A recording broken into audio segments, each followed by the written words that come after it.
What's up guys, welcome back to another video at Standard Time. Today we will be discussing a watch that released back in March. Yeah, around March, but they've just started shipping now. Yes, recently. and now you can find it a lot on Instagram, and that is the new Seiko Prospects. SBDC101. Yes, specifically. So, I'd like to say from the beginning that this is a perfect answer to the Rolex Submariner. This is Seiko's affordable answer to the Rolex Submariner. Why? 40.5mm case diameter, 13.15mm thickness, which is very close to the Submariner, and the bezel really reminds me of a Submariner, despite it being more like a black bay bezel.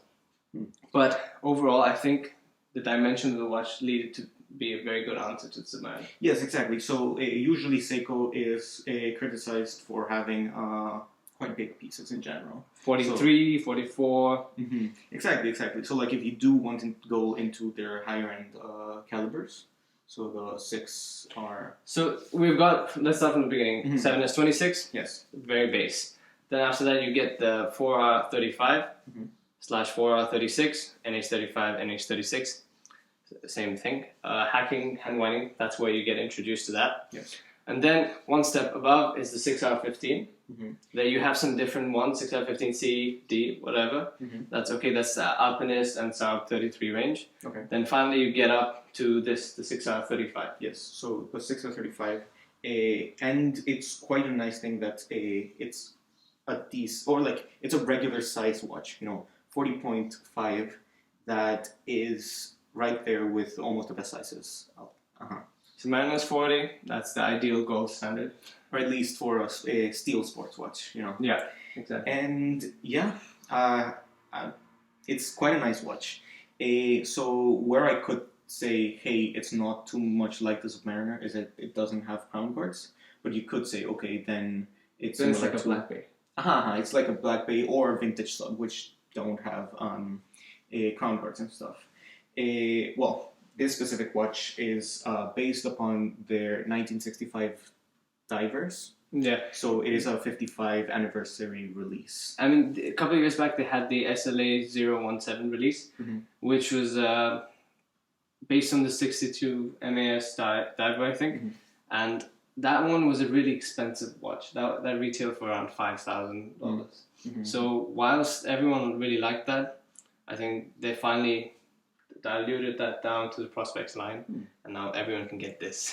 No, exactly. And I think this is a very Instagram killer watch because it looks great on Instagram posts. Yeah, the photos, it's so photogenic. Yeah, it's very, very photogenic. That dial is a sunburst gray. So it's not too reflective, and it, depending on whatever filters you apply, it really changes to the light. Yeah. No, so it plays a lot with light, and like the numerals, the markers, really go well with the watch. And I'm happy it's not a black dial. And that's a bit too close to the Submariner and it loses its sort of little bit of that edge that Seiko has from the SLA017 watch. Yes, exactly. So I really like this watch. I think I could actually see myself getting this piece. Okay. It retails somewhere around $1,000, $1,200 maybe on the upper end.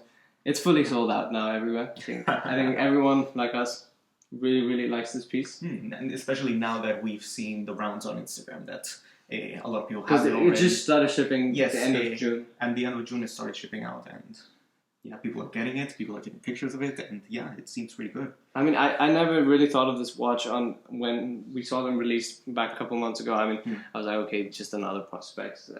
Seiko keeps doing this, releasing a couple different dial variants of the same watch. Yeah, and I was like, it's great, it doesn't look, it's not something special. Something I feel really special, or like about what the new Seikos they're releasing, is that usually Seiko releases very big watches.